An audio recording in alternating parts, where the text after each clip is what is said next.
All right, folks, we're going to move right along. Joining us now, wow, Mollie Hemingway returns to Kudlow. She is editor-in-chief of The Federalist and Fox News contributor. And if that weren't enough, Gregg Jarrett, Fox News legal analyst and author of The Trial of the Century, the Scopes monkey trial. Thanks to both of you. So we've been discussing Mr. Trump's interview with NBC. Let me put the sound up first. This is Mr. Trump on corruption, and he seems to disagree with the moderator regarding Joe Biden's corruption. Take a listen, and then I'll get your comments. Thank you.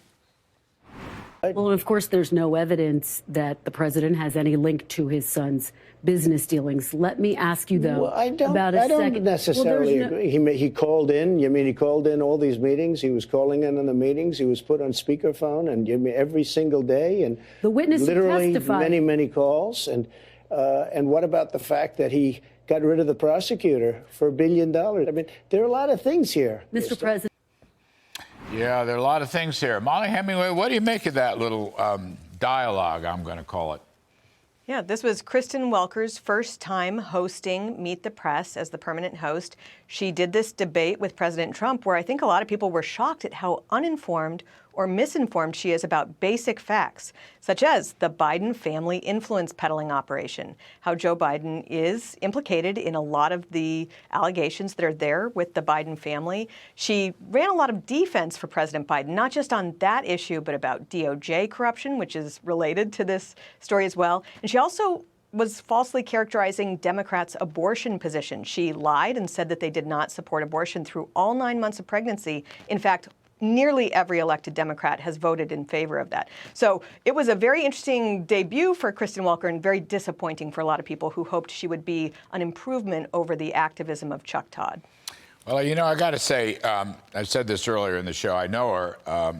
She covered me while I was working in the White House. I thought she was a very fair reporter, but I was kind of disappointed in the way she handled this interview. I mean, Gregg Jarrett, to say that there's no evidence that Joe Biden was involved in his son's business or that there was any corruption.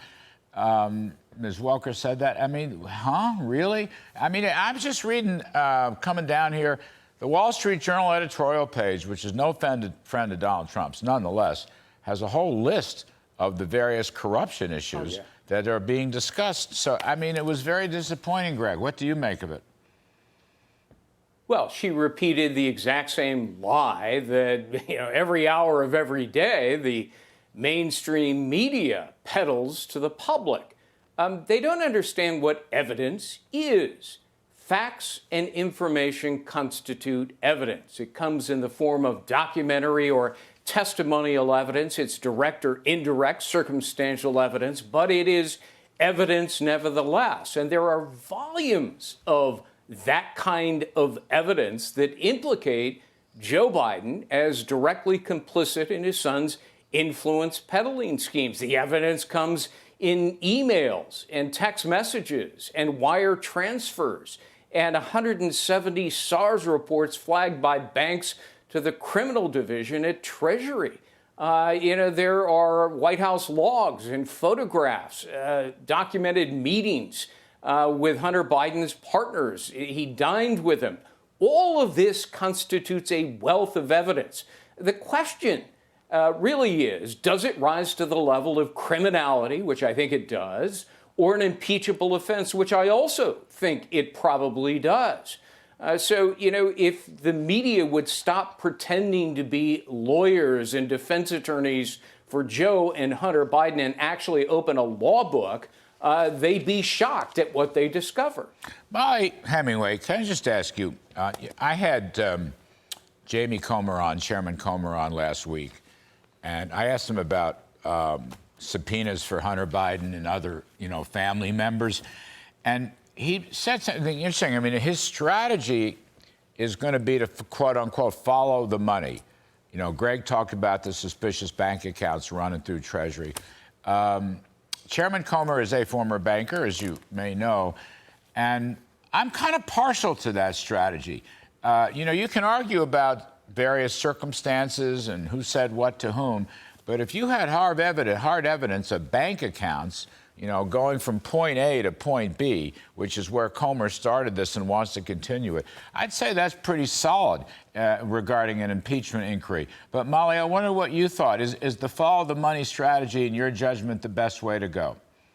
I think it's really important that this committee do as much investigation as they can outside of the purview of TV cameras. And that means that you kind of wait to the end to have some of these subpoenas of Biden family members after you've collected all of the evidence. Now, they have collected a lot of evidence already. Senator Johnson had collected a lot of evidence by 2020. And this is not just about the Biden family influence peddling business, which no one can really deny.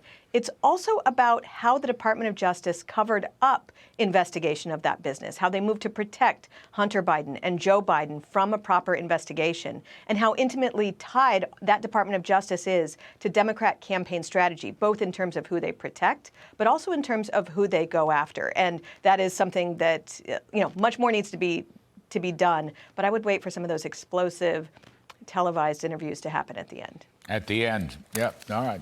Gregg, Jarrett, Mollie, Hemingway, we appreciate your comments very much, as always.